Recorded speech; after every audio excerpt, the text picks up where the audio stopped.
reality, captured in user-friendly symbols and processed for understanding.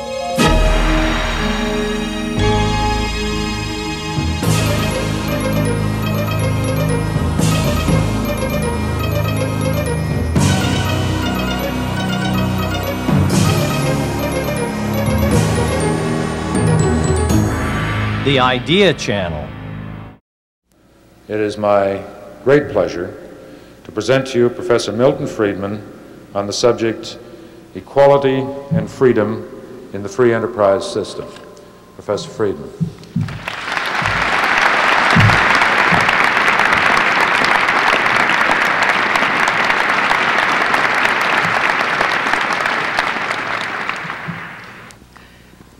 What I am going to talk to you about tonight is a topic that is of extraordinary topical importance, but also of great subtlety, philosophically and in every other way.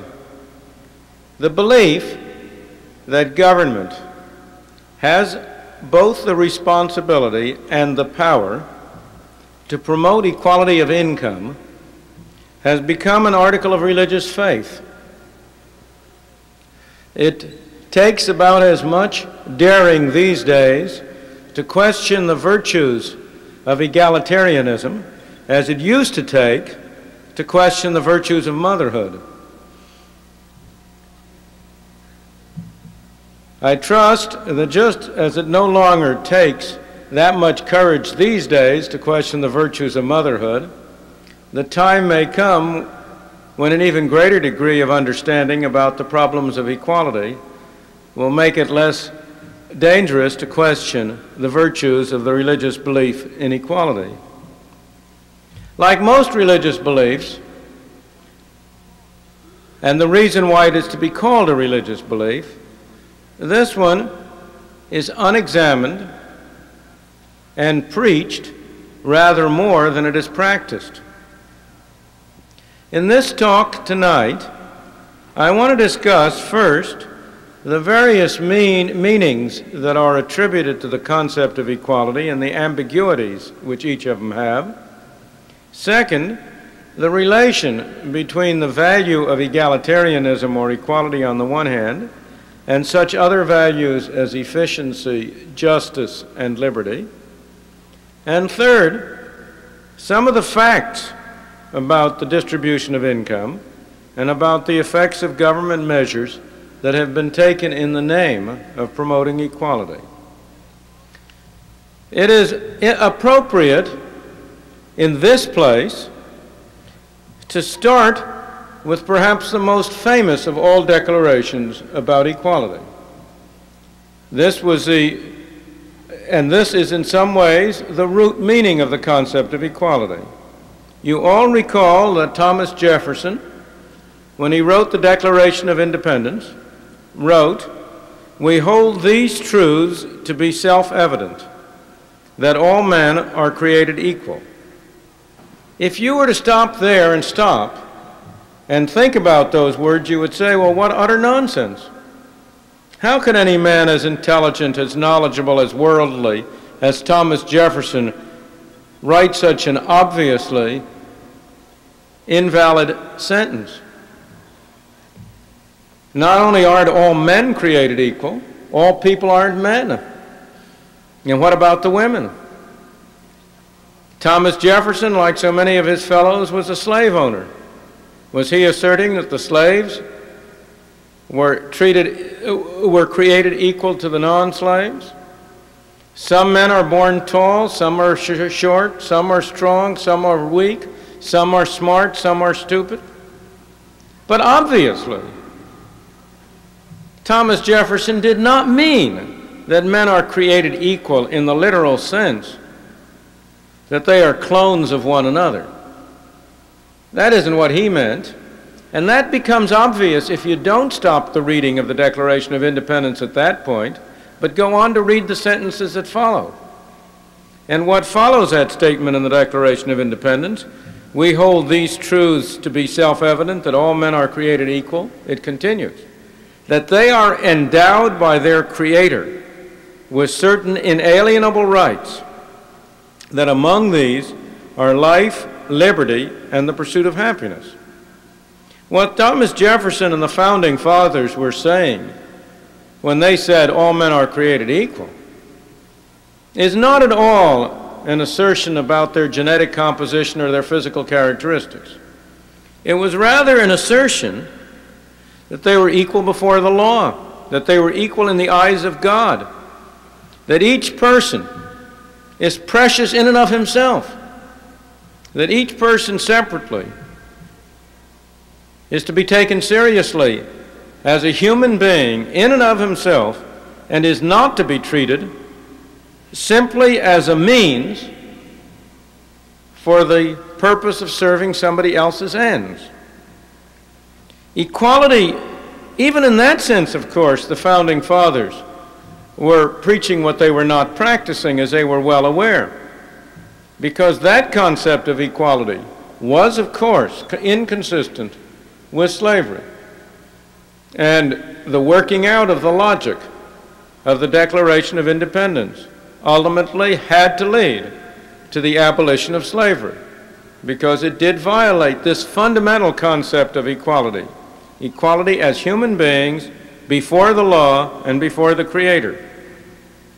Now, equality of rights in this sense gets meaning precisely because people are not equal in tastes, in values, in capacities. It's precisely because people are not equal that we have to stress that people have the right to life, liberty, and the pursuit of happiness. Because people are unequal and different, each will view his happiness as lying in a different area. Each will have different values. He will hold different things high. And if each separately is to be regarded as an end in himself, it is essentially necessary that he be given the opportunity to pursue those differences and to satisfy his tastes and values and not somebody else. Equality in this sense, equality of rights, personal equality, is a precondition of permitting human freedom. That's the original, I believe, and the most important sense of equality. But there are two other senses which it has been given, which need attention. The second, the most widely discussed sense of equality is the notion of equality of opportunity. All of us are accustomed to saying, well, of course, men aren't equal, but they should run a fair race. We want people to have equality of opportunity. Now, in any literal sense, that's just as impossible as is physical genetic equality. I have one child who is born with sight and another child who is born blind. What can it mean to say that they shall have equality of opportunity? Their opportunities are unequal. I have children who are born in the United States of America, a great country, a wealthy country with many openings. I have children who are born, let us say, in India, or in China, or in Russia, or in any one of a dozen other places in the world. What can it possibly mean to say that their opportunities are equal? Within a single country, some children are lucky enough to have parents who are concerned about them, who give them a background of culture and understanding and schooling and education. Other children are born so unfortunate as not to have the same quality of parents. There is no way in any literal sense you can achieve equality of opportunity. And yet, the concept has a meaning and a significance. What we really mean by it, I believe, is not the literal sense that people shall have equal opportunities, because that's impossible. What we really mean is something else. It's the idea that is expressed best by the French phrase that became common at the time of the French Revolution. I won't give it to you in French because my French pronunciation is so terrible I would mangle it. But the English of it is a career open to the talents.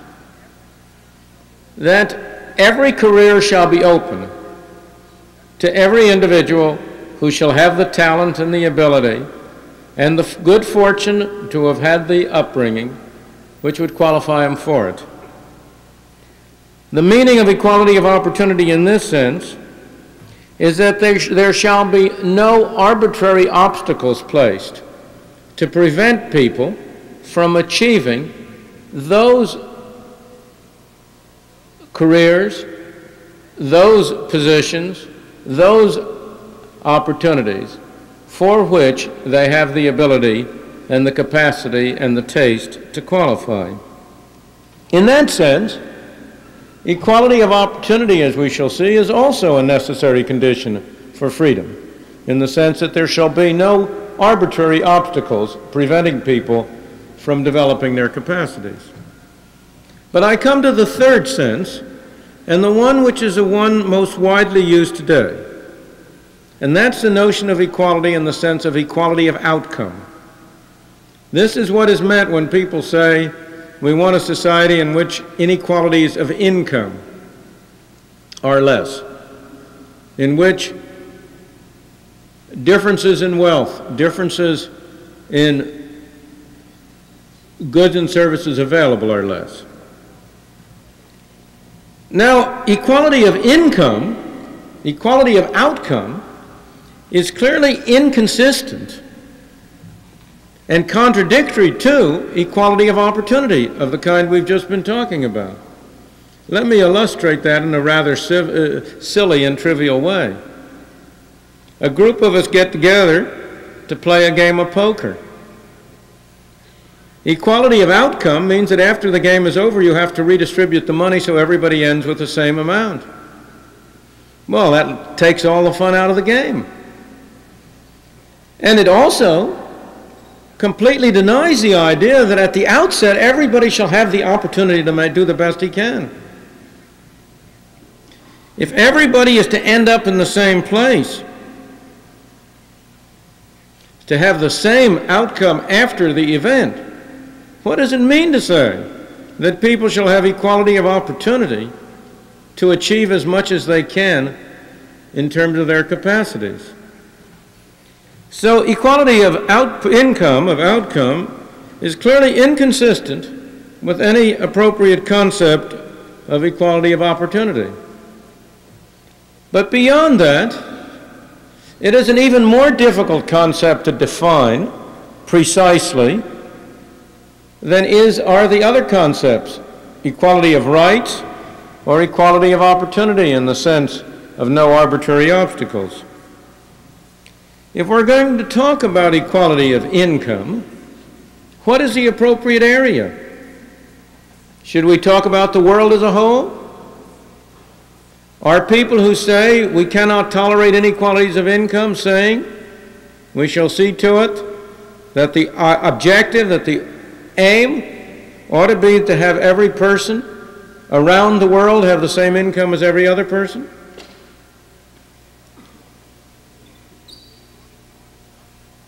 Do you want to do it if not for the world as a whole? Is it to be equality within a country, within a state, within a city, within a family? How do you know when two people have equal incomes? What does that mean? Here is one man whose tastes and preferences are to lie under a tree and enjoy himself.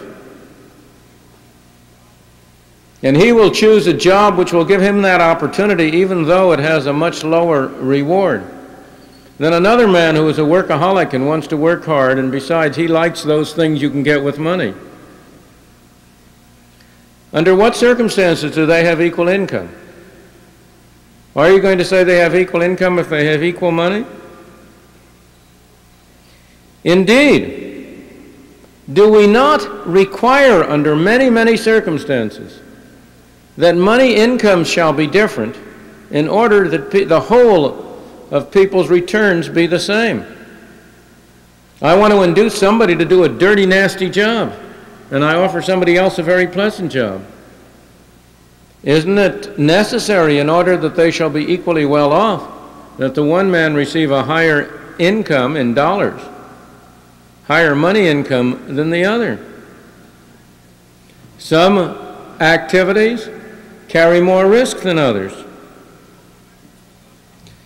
Let's go back to my lottery game. I have 1,000 beautiful girls who want to go into the movies.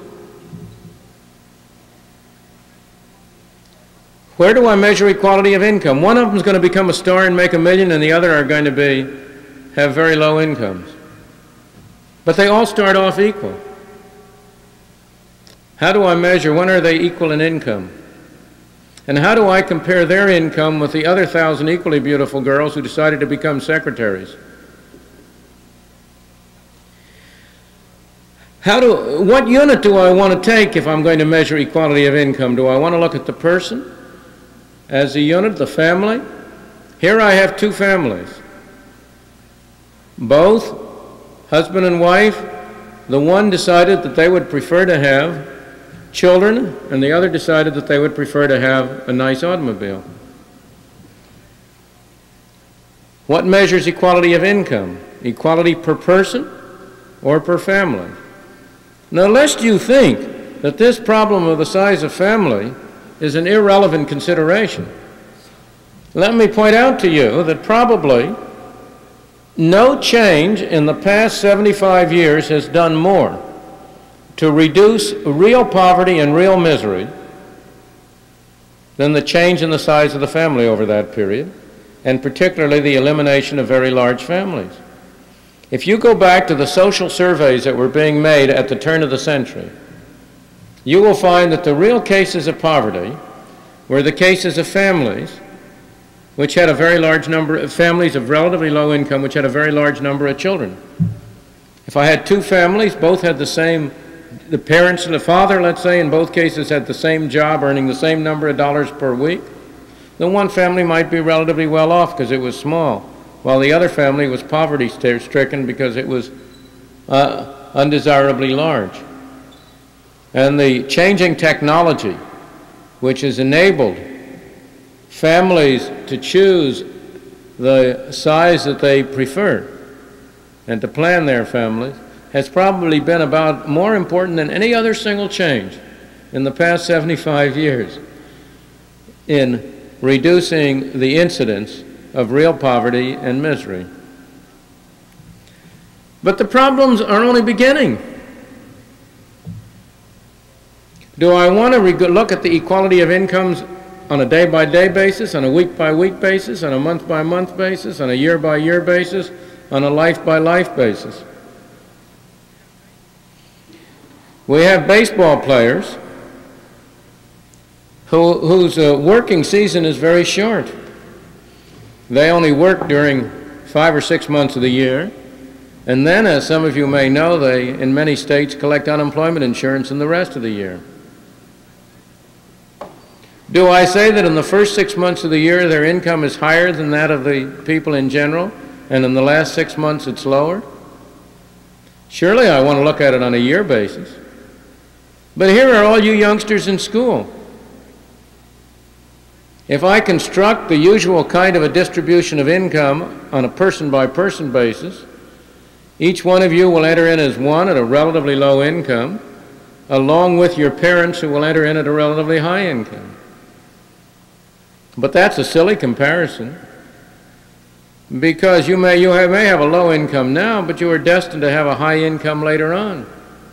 If I'm going to make comparisons about equality of income, I surely have to make comparisons over a longer period. I may say that I am only touching the surface of all the difficulties and ambiguities involved in the concept of equality of outcome, and I do not pretend to be giving you a comprehensive survey. My purpose is very different. As I said at the outset, Religious beliefs have the characteristic that they tend to be unexamined. And that is the case with this concept of equality. We have many, many people preaching the religion of equality. They haven't even thought, they haven't begun to examine what do they mean by the equality of output. What would they regard as an equal income? How would they take account of all of these different items I am talking about? I want to turn from that to the next question, the question about the relation between equality in this sense of equality of outcome and other values that we hold. Because while people might say, gee, I'd like to see a more equal distribution of incomes, we might find that lovely, we might find it pleasing. All of us will also say, but after all, we have other values. We would also like to see people have high incomes. We want not only equality, but we want an adequate level of income. And so we have to ask, how does equality relate to efficiency? We also want to have not only equality, but also justice. How does equality relate to justice? We also want to have not only equality, but human freedom. How are those related? And I want to turn now to the question of these relationships. The title that was suggested had the words free enterprise in the title. I haven't referred to that yet, but it comes into the picture at this point. If we discuss the relationship between equality and efficiency. Because the free market, a system of voluntary cooperation among people through the market, achieves efficiency in the utilization of resources only if the people who operate in that market are paid, receive a reward in accordance with their contribution to the total output. This is not the place for a full discussion of the concept of a market and of how it operates. But the key principle is very clear.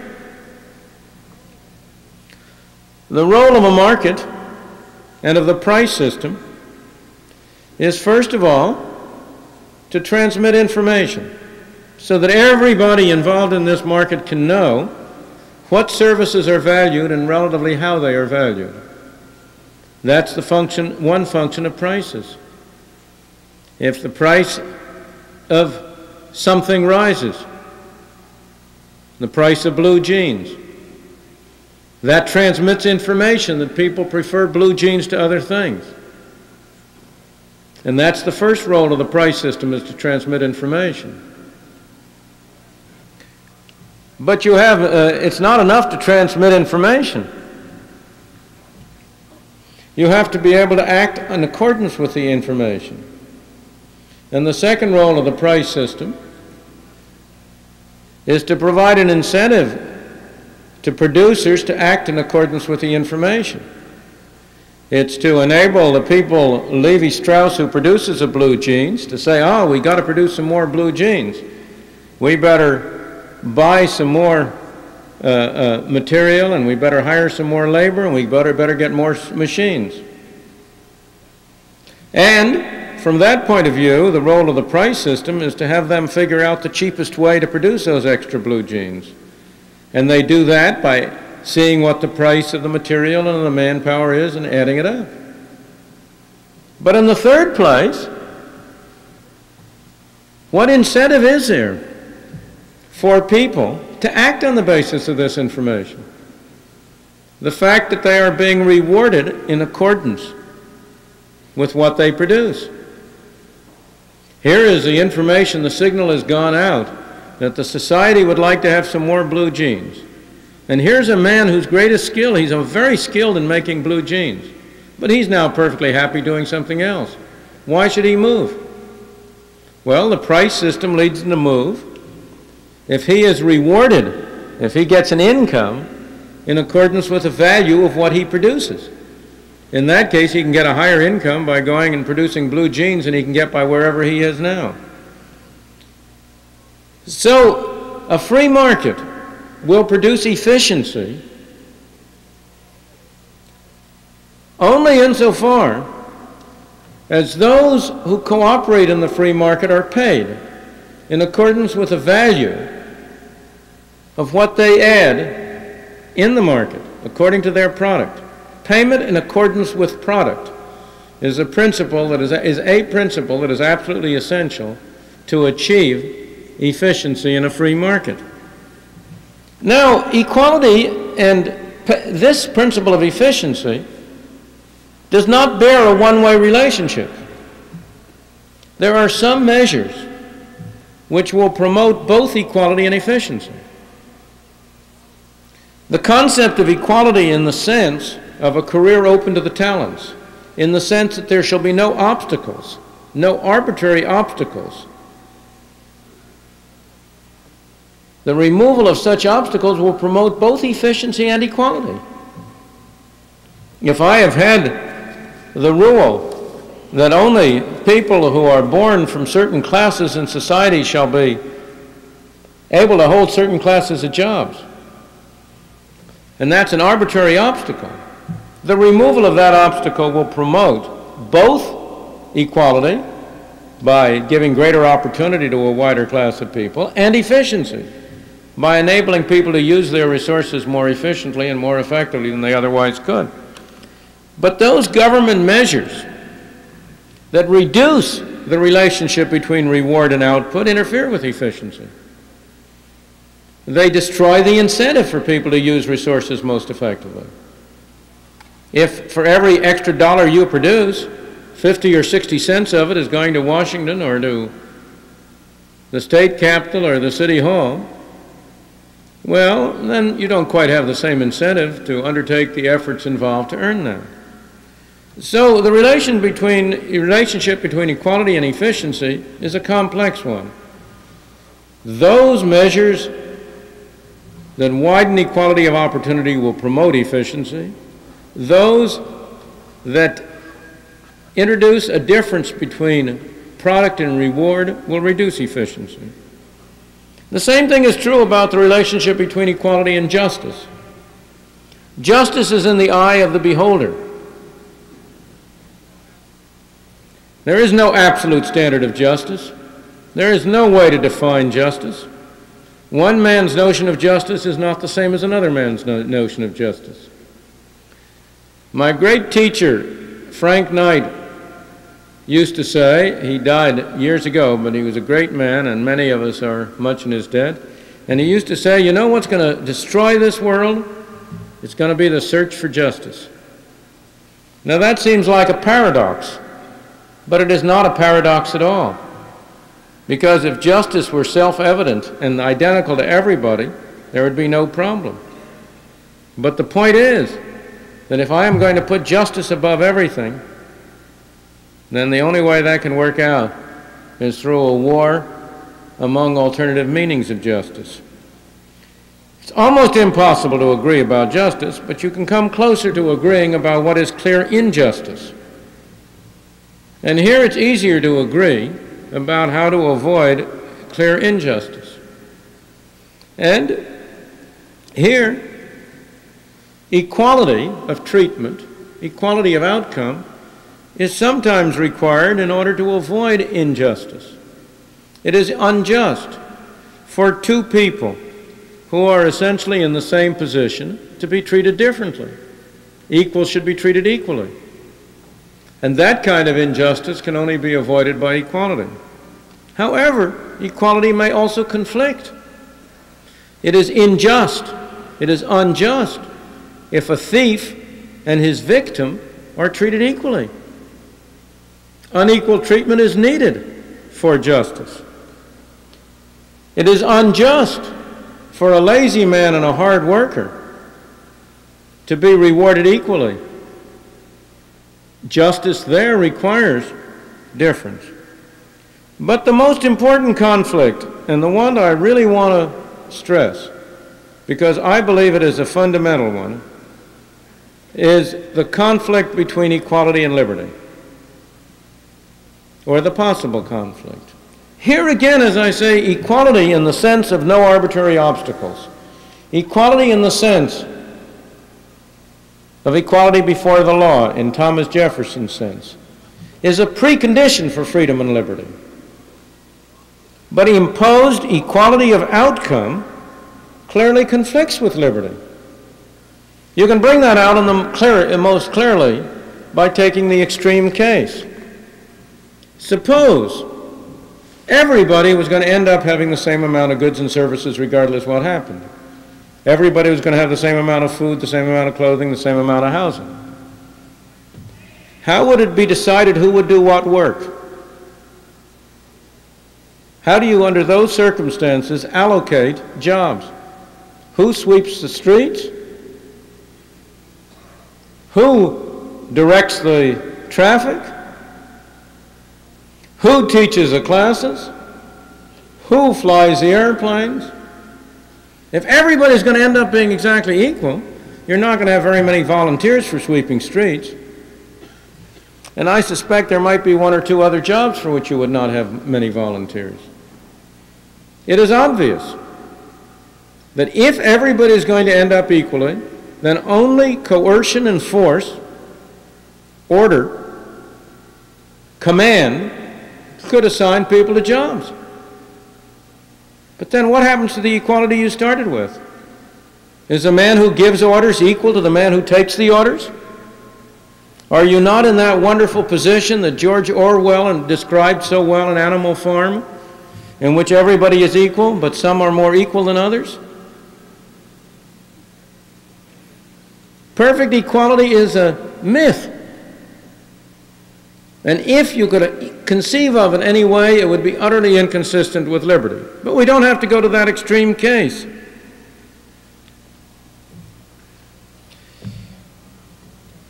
There's a wonderful book by Bob Nozick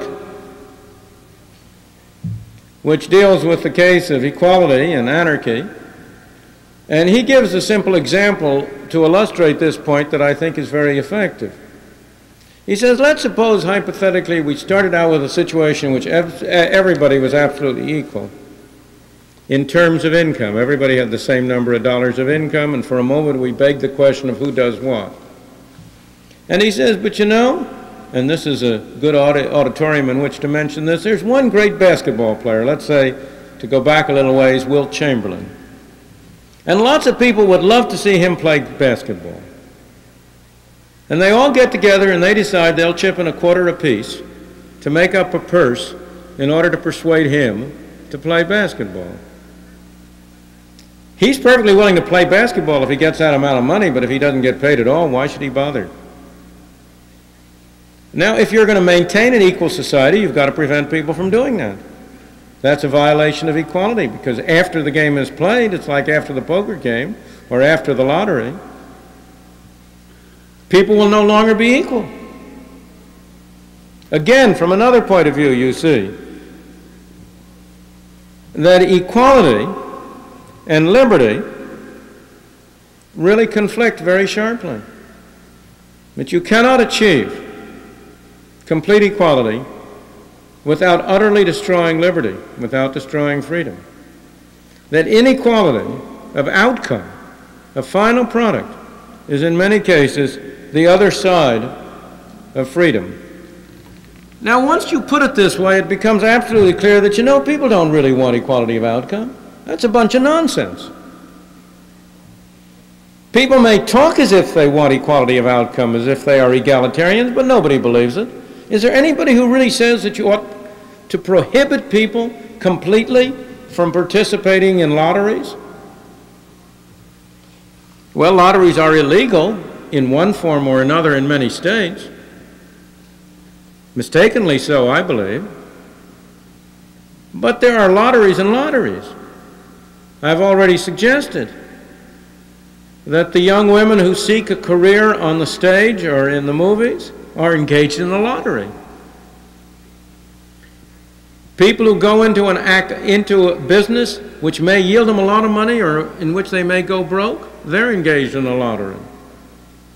People who buy stocks in the New York Stock Exchange are engaged in a lottery. Some people are going to win, some are going to lose. And everybody goes in with his eyes open, knowing he may win or he may lose, of course. We all grossly overestimate our own chances of winning. That's natural human optimism. If it weren't for that, Reno and Las Vegas would be ghost towns. But yet, do we really want to say that we want to have a world in which it is impossible for people to undertake lotteries? If we really wanted, if the people who preached equality really wanted equality, there is nothing in the world that would prevent each one of them achieving the objective himself. If he thinks you ought to have equality in the country as a whole, the statistics are available for him to figure out the average income every man in the country has, on the average. And if he has more than that, for him to take the excess and distribute it. He will be achieving equality. He will be making his own contribution to equality. If he thinks, if he believes that what you ought to have is equality world over, well, then he could keep $75 or $100 or $200 a year for himself and give the rest around the world to deserving objects of charity. Indeed, the thing that impresses me most about the people who preach equality is that the new class that is the most ardent, that are the most ardent preachers of equality, aren't doing badly for themselves in this unequal world.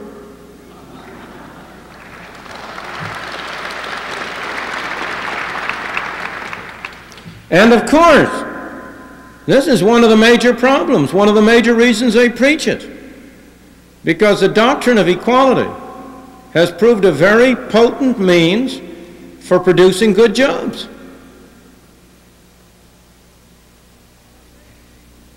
But maybe people might say, well, I believe in equality, but I don't want to be the only person to do it. I don't want to just cut down my income to equal the others. The world will still be an unequal world. Well, then he has the alternative of going and living in an egalitarian community.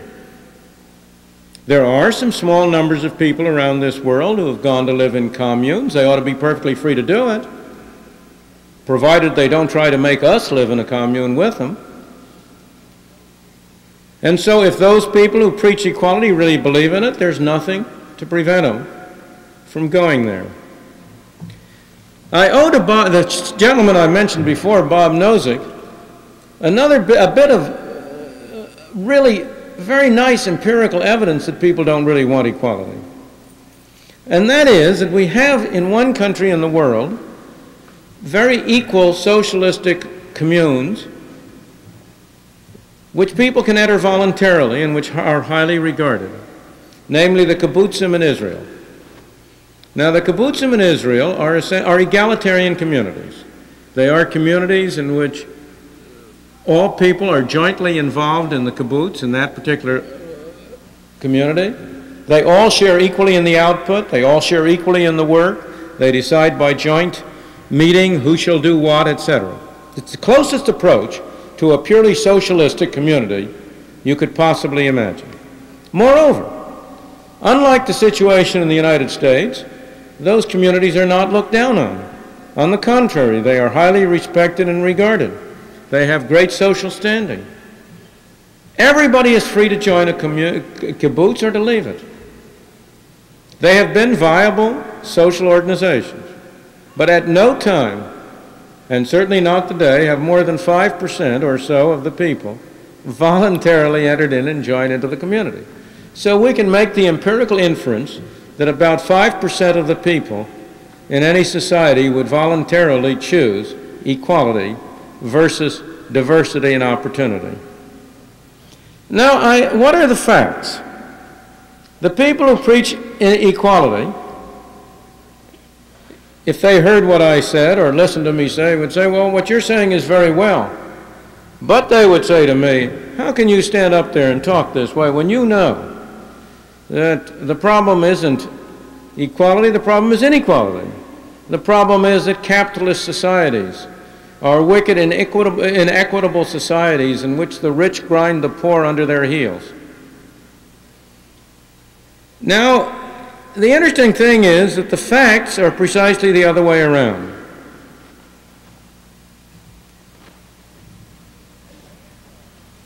The facts are that free market, capitalist, competitive capitalist societies produce less inequality than any other societies in the world.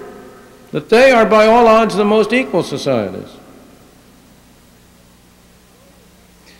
If you go to a country like the Soviet Union, which is very far from a free market society, although it has some free market elements, the differences between the level of living of the people at the top and at the bottom are far greater than the differences between the level of living of the people at the top and the bottom of a society like that, such as our own. Those differences in level of living are associated with enormous differences in power over the lives of other people.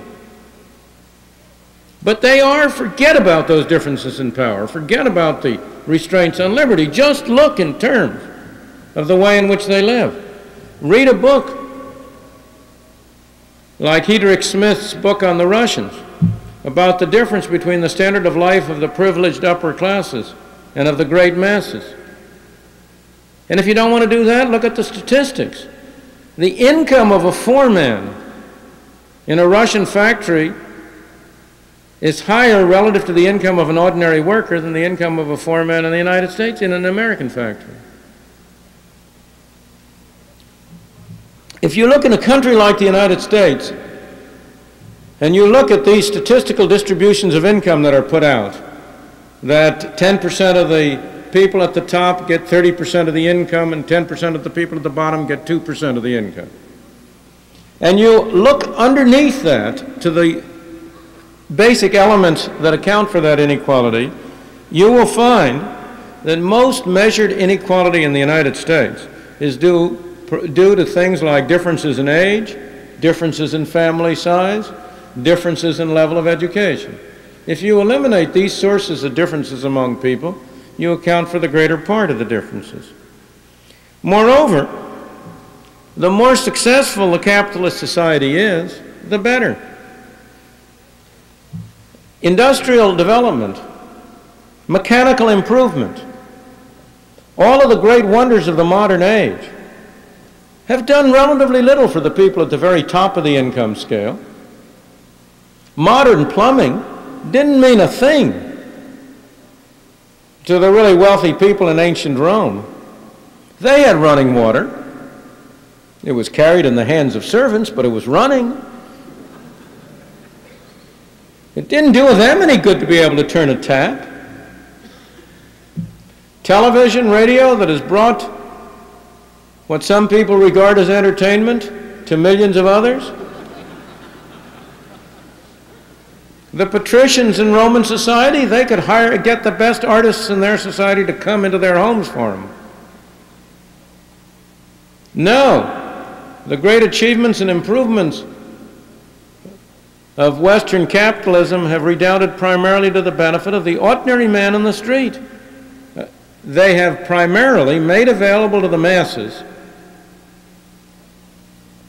the luxuries that before that were available only to the classes. In 1848, John Stuart Mill, great English economist and philosopher, in a book called The Principles of Economics, wrote, and I quote, "Hitherto," he wrote, "it is questionable if all the mechanical inventions yet made has lightened the day's toil of any human being. They have enabled a greater population to live the same life of drudgery and imprisonment, and an increased number of manufacturers and others to make fortunes. They have increased the comforts of the middle classes, but they have not yet begun to effect those great changes in human destiny which it is in their nature and in their futurity to accomplish." Nobody could say that today. Had not lightened the day's toil of any human being. You will travel from one end to the other end of the prosperous countries like the United States, where capitalism has brought mechanical invention, and the only people you will find engaging in hard day's toil are those who are doing it for sport. If you want to find people really working hard You have to go to the countries where capitalism has not yet come, to the backward countries. You have to go to places where people are still breaking the ground with a pick. They are still doing it. I go back to Thomas Jefferson, whom I started with. I once went through Monticello, his estate here near Charlottesville, and in going through Monticello, the guide tells you how many household servants he had.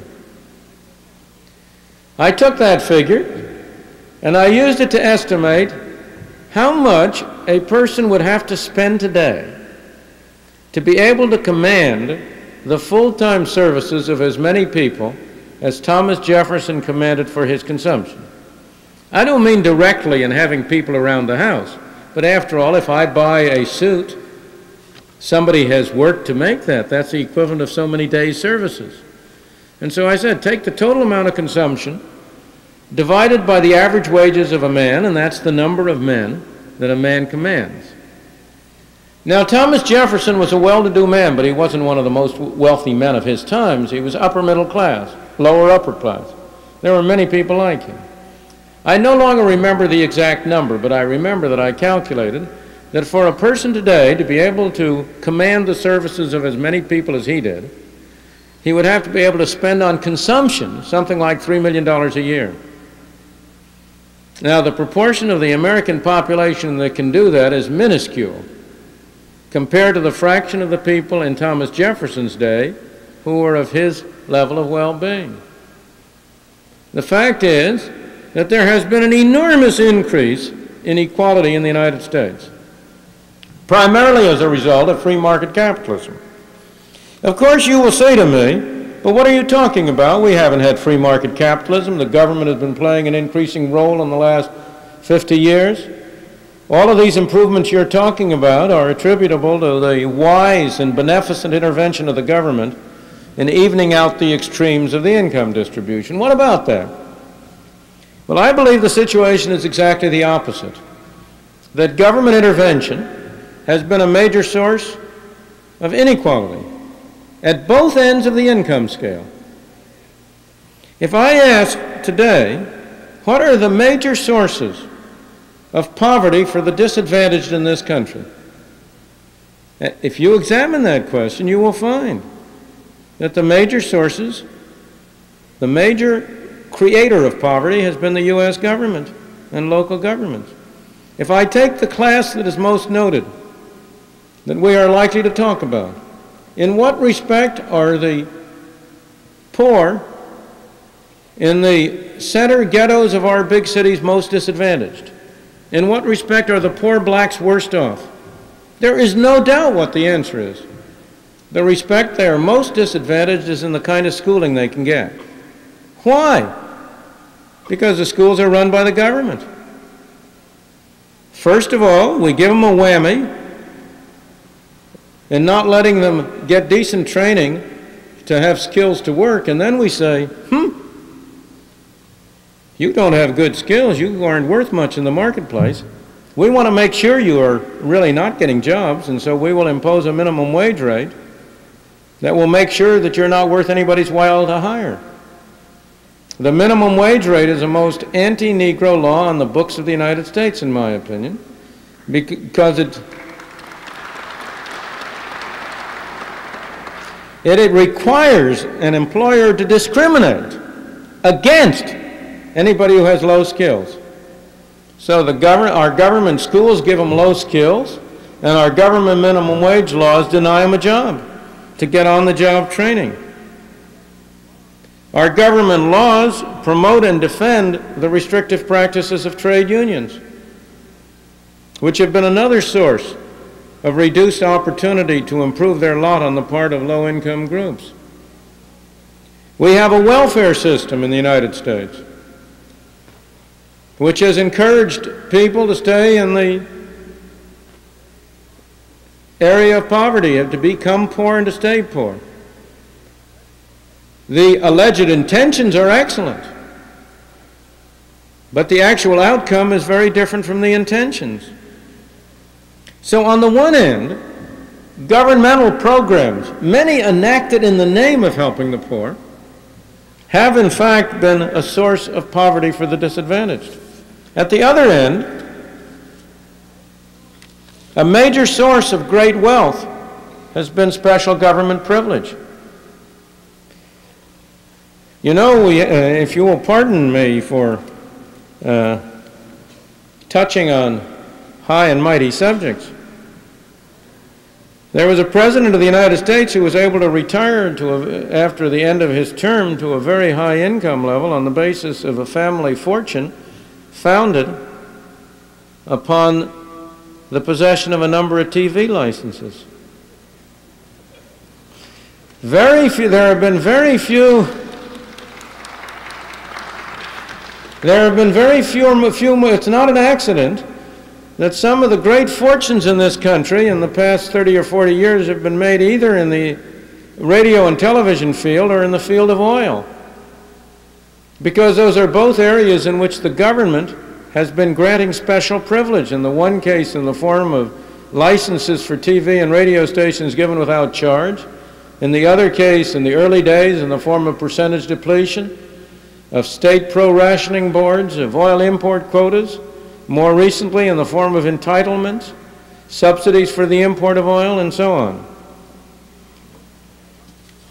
If we look beyond the United States, if you go to the poorer countries of the world, to the underdeveloped countries, fortunes in those underdeveloped countries in the past decades have been primarily made through having import permits from the government privilege.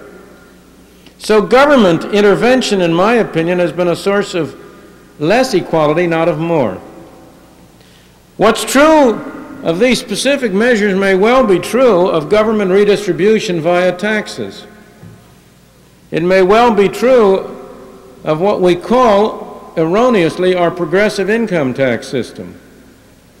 It's a system which has highly graduated rates, but which is full of special provisions so that people who are otherwise in the same position may pay vastly different taxes. It's a source of inequality and not of equality. In general, our government policies for redistribution via taxes bring back to mind the wonderful comment a century ago by William Graham Sumner in his essay on the Forgotten Man. Do you remember his comment about the society in which A and B get together to decide what C shall do for D? That's what happens here. A and B get together and decide what C, the taxpayer, the forgotten man in Sumner's account, shall do for D, the recipient. Except, you know, somehow a little bit of that money seems to slip off on A and B on the way. Most government measures that have been enacted in the name of equality, in fact, end up benefiting people like you and me in the middle and upper income classes.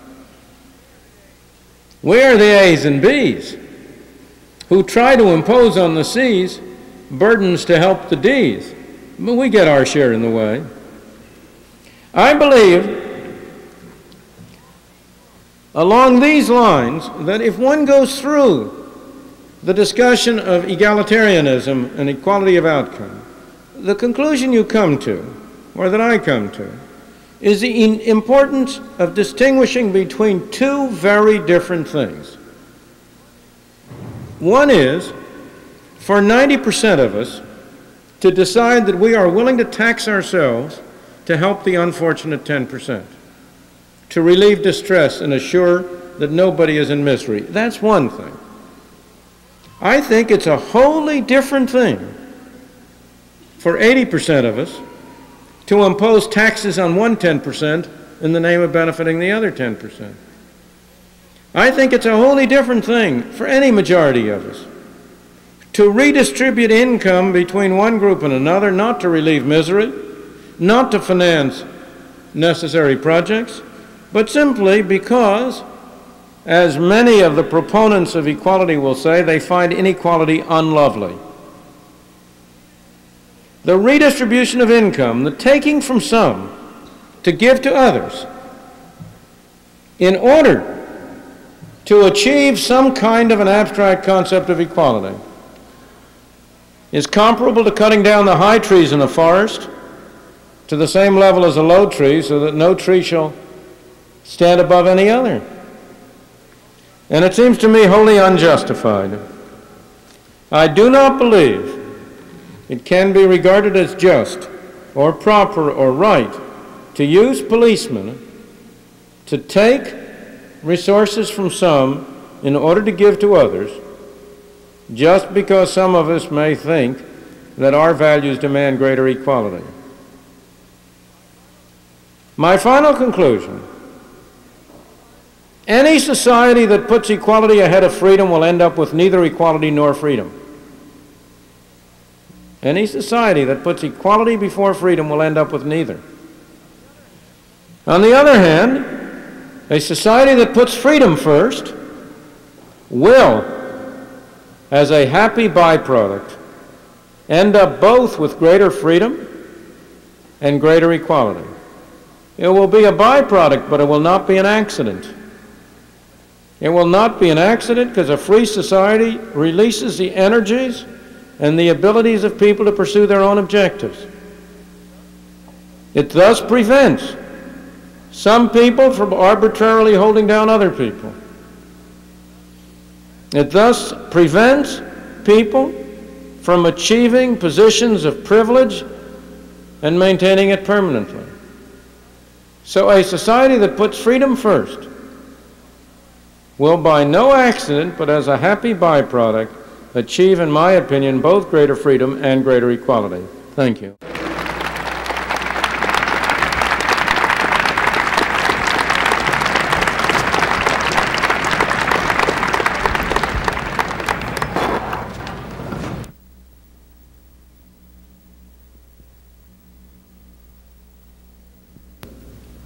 Yes, sir. Professor Friedman, would you assess the future of freedom and equality based on the consideration that the Equal Opportunity Employment Commission is enforcing an affirmative action program? Well, I don't believe the so-called affirmative action programs are programs in the direction of either equality or freedom. I think they are programs in the direction of more governmental intervention into our private affairs. I believe that people ought to have equal opportunities to enjoy and use their resources, including the equal opportunities to make such deals of employment contracts with one another as seem appropriate to themselves. I do not believe that it is desirable that we move in the direction of having a government bureaucrat decide whether A may hire B or not, whoever A and B are. Thank you. And in consequence, I think programs of this kind are both reducing our freedom and reducing equality. And they will redound to the disadvantage of the very groups it's intended to help. I was citing this morning over here at William & Mary when I was talking to some of the students, a book that I recommend very strongly to all of you by a South African, former South African, he's now in this country, W.H. Hutt, called The Color Bar. And it points out how apartheid in South Africa got started as a result of pressure by trade unions for equal pay for equal work. Again, over and over, we have to look at the actual consequences of policies, not at the names of them. The immediate occasion that we're talking about now, to take the case that seems less tendentious but is just as important. The equal pay for equal work is a claim for people supposedly for the feminist cause. Now, I believe that's an anti-feminist slogan. It will hurt the feminists. It will not help them. Why? I believe that every individual, man, woman, or child, should have an opportunity to get a job if he wants to and can do it. But now, if there are some people who are prejudiced, if Mr. Jones is a male chauvinist, and he would prefer to have a man rather than a woman, or Mr. Smith is a believer in feminine rights and would prefer to have a woman rather than a man, it doesn't matter. But take the male chauvinist pig. If you have a law that he must pay the woman and the man the same, and if he can find some way around having to hire the woman, he gets away free. He doesn't have to pay for his prejudice. On the other hand, suppose he has a prejudice, but we let people compete. Then the woman at least has a weapon of offering to work for less. And he has to pay for his prejudice. The free market, by enabling people to compete openly, is the most effective device that has ever been invented for making people pay for their prejudices, and thus for making it costly for them to exercise it. And what you do when you impose the equal pay for equal work law is that you make the expression of prejudice costless. And as a result, you harm the people you intend to help. Now, you may think this is purely hypothetical. I assure you there have been some careful statistical studies of this kind of phenomenon which show exactly these results. Yes, sir. I guess I'm supposed to go over to here. Yes, sir. Professor Friedman, you would support equality of opportunity. Is it not a possibility that one of the most effective ways to gain equality of opportunity is to eliminate some of the income disparity? That is, it's a possibility that there is some base level of income that people need to have in order to guarantee opportunity, equality of opportunity. And on this grounds, is this one of the grounds that you would support a negative income tax as perhaps an efficient way of seeing that children have an opportunity to, aren't eliminated from the equality of opportunity? Well, you've raised a number of issues, all of which are difficult ones, and so I'm going to have to try to answer them simply, and I will not be able to go into the full detail because they are very important issues that you have raised. I think you have to be careful to start out as you start out. I do not believe it is true that a major obstacle to equality of opportunity, in the kind of sense in which it has meaning, in the sense of career open to the talents, I do not believe that a major obstacle there is presented by inequality of outcome. It may be it's certainly far more serious obstacles are presented by the fact of the kind of community in which people are born. Equality of opportunity is much more harmed by some people being born in India and some in the United States than by almost any other difference you can think of. So I think that there are many features that are far more important than equality of income, and we want to be careful that in the process of arguing along your way, we don't end up getting the worst of both worlds, of less equality and less of opportunity. Now you went from there to a very different question. So far as a minimum income is concerned for life, I said at the end that I think we want to make a big difference between 90% of us taxing ourselves to help 10% at the very bottom. Eliminating misery and poverty is a very different thing, I think, than promoting redistribution of income in order to get a more equal distribution. I myself support the negative income tax, in fact have urged it, and I think I didn't invent it, but I invented the term. It's an unlovely term, the negative income tax. I'll take full credit for that. I support it, but not primarily for the reason that you say, but for a very different reason. I believe that if we were starting from scratch, if we had an empty, clean slate, private charitable arrangements would be amply effective in protecting, in eliminating real distress and misery. They have been in many circumstances. In our wealthier society, they clearly would be, but we're not starting from scratch. We have a welfare system which, in my opinion, is a mess and does far more harm than good. And the question is, how do you get from there to where you'd like to be? And I see a negative income tax as a device which would enable you to get from where you are to where you'd like to be, while not doing injury to those people whom we have encouraged to become wards of the state. And that's more my justification. Now we come to your final point, the problem of children. And there we do have a very real problem of what do we do about the opportunity of children? The argument for parental control of children is very different than the argument for giving adults freedom. It is that we believe that in our society, in almost any society, parents will have greater interest and greater concern about their children than any other group. We speak of our society as an individual society. It is not. It's a family society. The fundamental unit of our society is a family. It is the interest in the family that gives people an incentive to work, to save, to slave, to make sacrifices. It's the interest in the family that gives parents the incentive to provide their children with better opportunities than they themselves had. So that I believe that primary responsibility in the parent is essential if we're going to maintain a decent society. Indeed, I want to point out to you that every dogmatic proponent of equality has been in favor of destroying the family. If you look at the literature, the really dedicated egalitarians have all protested against the family. They want to get the children out of the home at an early age, put them into community nurseries, raise them all the same, and so on. Why? Because the family is the true cement of the society. It's the true unit.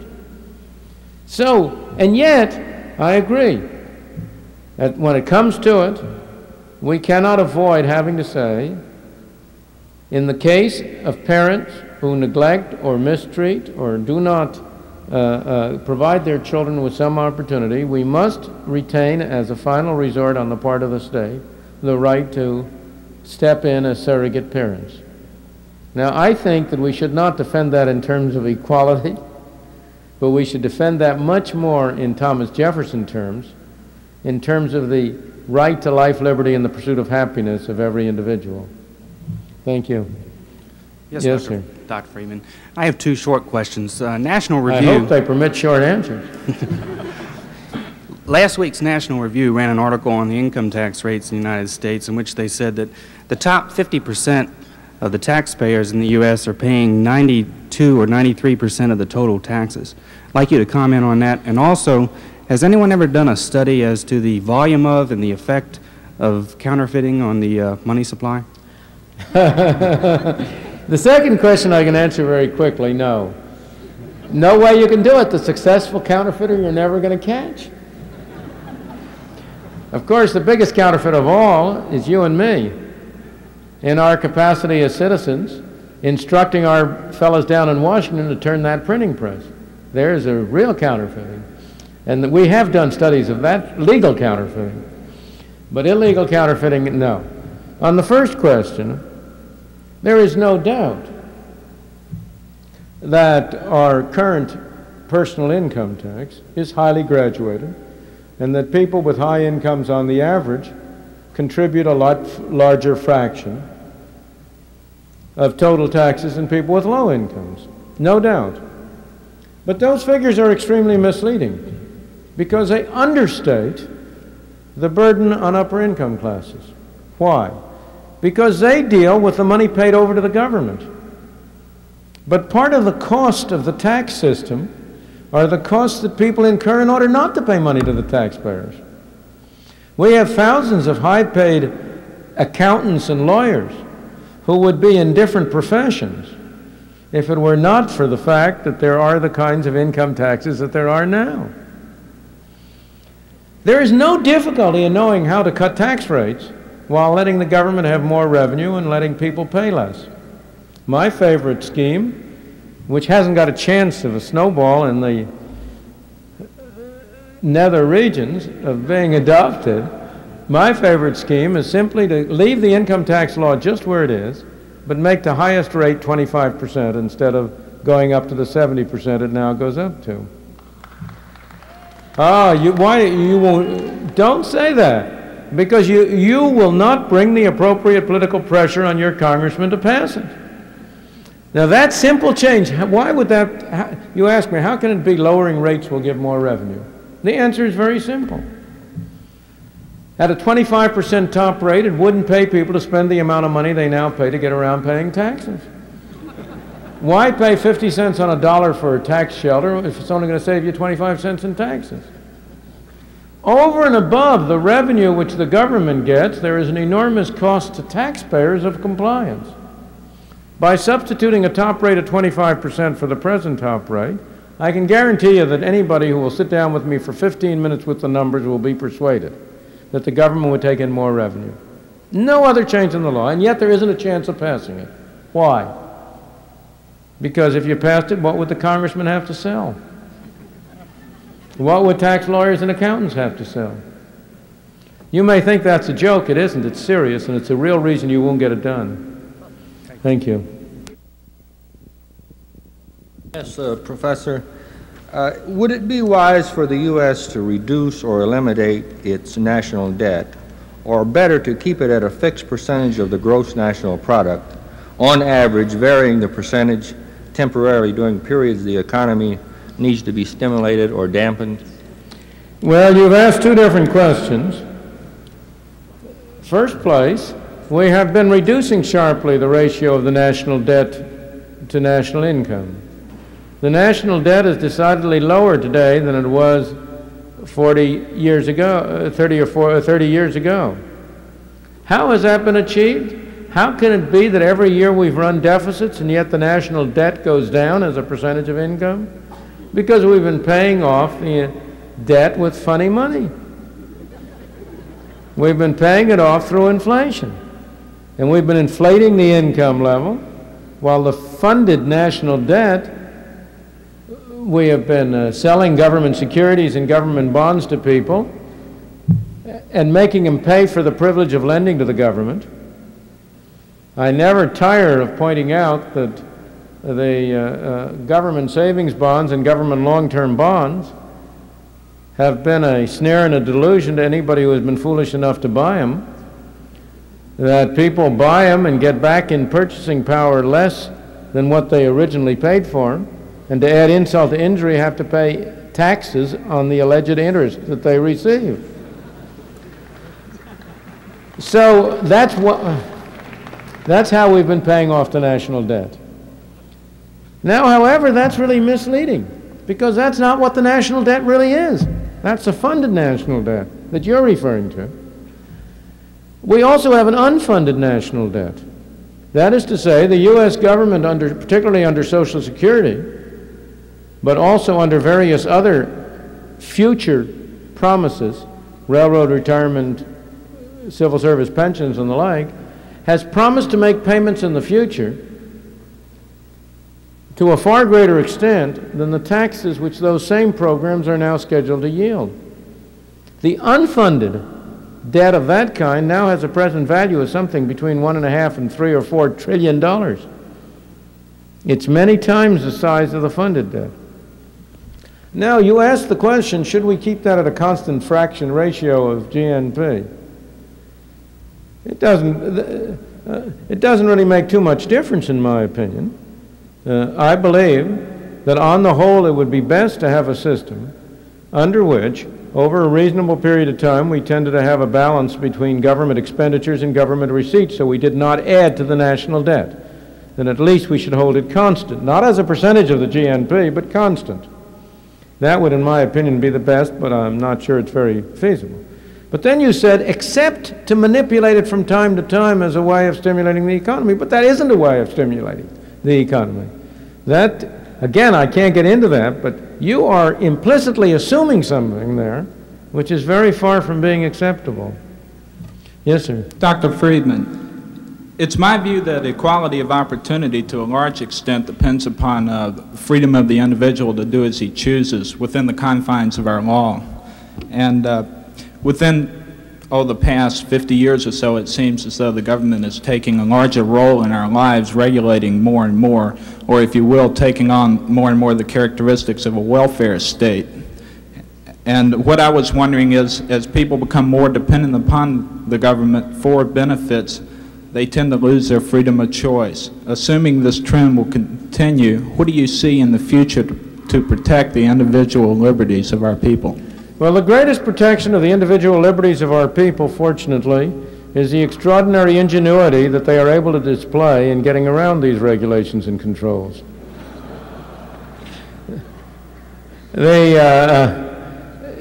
The fact is that the number of individual citizens is very much greater still than the number of bureaucrats trying to enforce these regulations. That the citizens have a stronger interest in avoiding the regulations than the bureaucrats have in enforcing them. And as long as that situation continues, we'll have a reasonable degree of freedom. Yes, sir. Dr. Friedman, relative to your monetarist theory, allegedly, John Kenneth Galbraith has said that yours is the best of all economic theories. One, because it can't be proven wrong because it hasn't been tried. Can you elaborate on that, please? Well, I wish I could accept John Kenneth Galbraith's encomium. I hope it's true, but if it is, it isn't for the reasons he's giving. Of course it's been tried. There's a great confusion in this area. What we are asking a question is whether certain relationships that are asserted to hold do hold.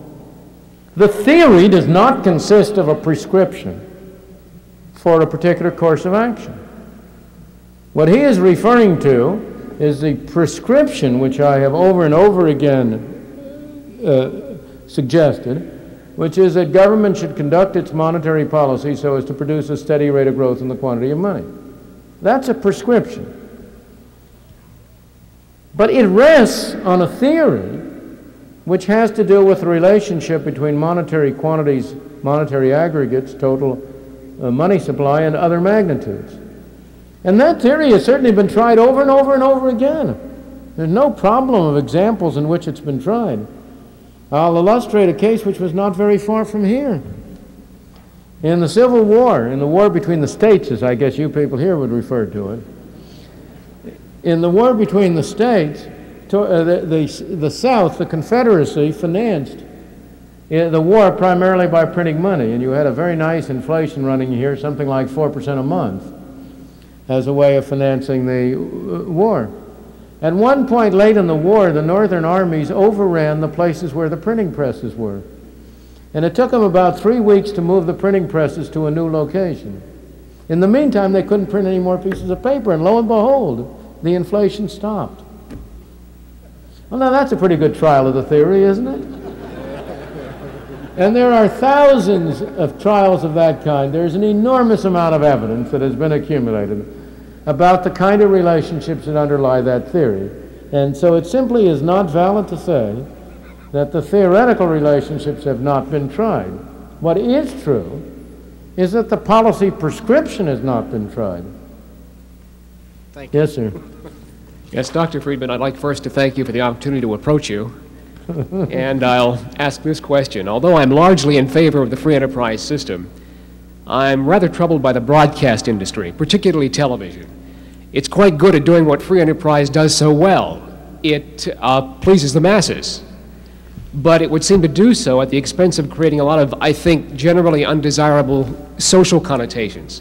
Here it seems the free enterprise system breaks down. What's your reaction? Not at all. What breaks down is that the free enterprise system is not allowed to operate in television. I agree with the criticisms you make of television and radio, but we have to ask why. And the answer is because we do not have a free enterprise television and radio system. We have a government-controlled radio and television system. You cannot broadcast over the airwaves unless you get a license from the Federal Communications Commission. You cannot keep that license unless you accept the rules and regulations which the Federal Communications Commission lays down on you. The Federal Communications Commission has decreed that advertisers shall get special privilege over TV and radio. And in effect, they have subsidized in this way, in large mass, the advertising industry. I am in favor of a free enterprise radio and television system. What do I mean by that? I believe that the U.S. government should hold an auction. It should auction off the rights to television and radio channels, converted into private property. Here is a certificate, and just as you have a deed entitling you to a certain piece of land, so you would have a certificate entitling you to ownership over the right to broadcast at such and such a frequency, such and such a power, between such and such hours, from such and such place. Now, once you had that, it would be private property. You could recombine it with other people. You could buy some other people's rights to get a broader channel. You could switch yours for somebody else, just as you can recombine land. Moreover, once you did that and auctioned them off and sold them off, you could then abolish the FCC. And you could then have a radio and a TV system that would be just as free and just as open as the print media are now. The reason you have the problems you mention in radio and TV is because the Federal Communications Commission has prevented for decades the development of systems of pay TV, of arrangements for providing television and radio programs under a means whereby the listener or the viewer paid directly for what he saw or heard, and therefore in which the customer had something to say. Today, any viewer who does not, who is not influenced by advertising has nothing to say about the kind of programs he sees. If you want to see what's really, if you want to see the difference between a true free enterprise system and a fake system which is controlled by the government, let your imagination run to what would happen to the print media if you use the same principles there that you use on radio and TV. Suppose you were to pass a law saying that no printed matter can be distributed except free of charge, that you cannot charge anybody for print media. Now today you have print media, some of which is distributed free of charge, neighborhood advertising newspapers and the like, propaganda pamphlets, party platforms.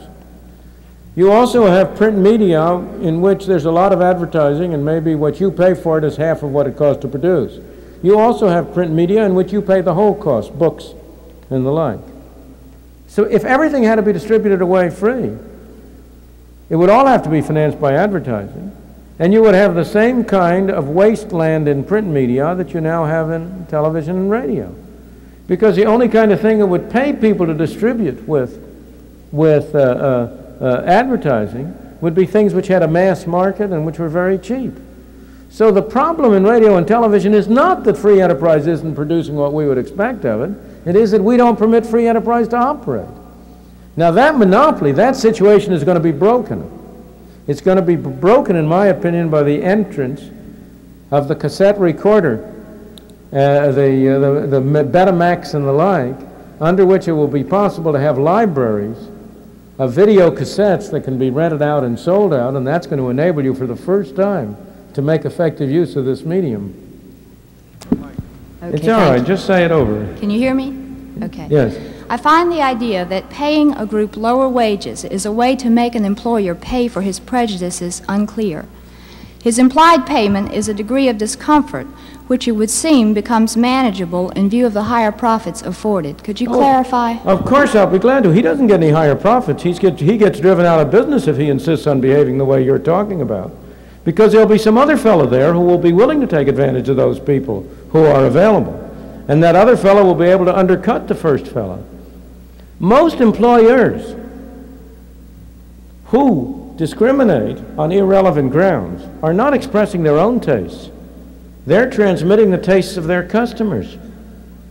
An employer who deliberately chooses less productive people or more expensive people in place of less productive because he has tastes in that way is going to be at a competitive disadvantage in the market. His costs will be higher than the other fellow's costs. And as a result, he will tend to be driven out of business. I don't mean to imply he would employ less competent workers. The workers might be equally as competent. They're women or blacks or any other group that works for lower wages. But if they work for lower wages and he refuses to hire them, I mean, go back. Let's see what's involved. If they're equally competent, then other people will have an incentive to hire them away and pay them higher wages, won't they? Unless everybody shares the prejudice. If there is anybody who's unprejudiced, they can hire them away and do a better job.